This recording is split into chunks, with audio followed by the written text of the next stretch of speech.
హైదరాబాద్ కంచ గచ్చిబౌలిలోని 400 ఎకరాల విషయంలో అసలు వాస్తవాలేంటి? ప్రజా ప్రభుత్వం ఈ 400 ఎకరాలను అభివృద్ధి చేసి పక్కనే ఉన్న ఫైనాన్షియల్ డిస్ట్రిక్ట్ లాగా ఈ భూములను తీర్చిదిద్దేందుకు కృషి చేస్తోంది.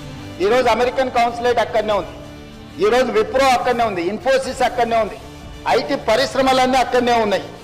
అట్లాంటివి చాలా పరిశ్రమలు ఉన్నాయి. అది ఫైనాన్షియల్ డిస్ట్రిక్ట్.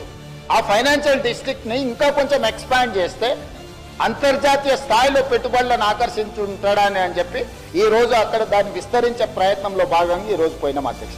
గత బీఆర్ఎస్ ప్రభుత్వం తెలంగాణపై పెట్టిన లక్షల కోట్ల అప్పుల భారం తీరుస్తున్న ప్రజా ప్రభుత్వం ఈ 400 ఎకరాల అభివృద్ధితో వచ్చే వేల కోట్ల ఆదాయంతో రాష్ట్రాన్ని అభివృద్ధి చేయాలనే ఆలోచనతో ముందుకెళ్తోంది.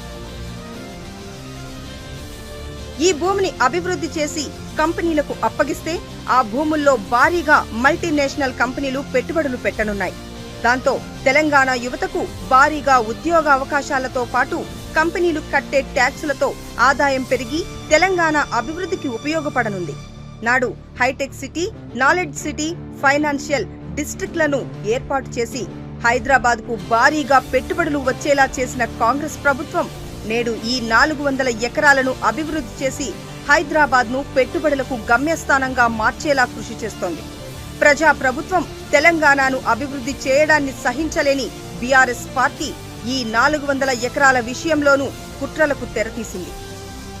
హెచ్సియుకు సంబంధమే లేని ఈ భూముల్లో తమ కిరాయి మనుషులతో ఆందోళనలు చేయించి అభివృద్ధిని విద్యార్థులే అడ్డుకుంటున్నారనే తప్పుడు ప్రచారం చేయిస్తోంది.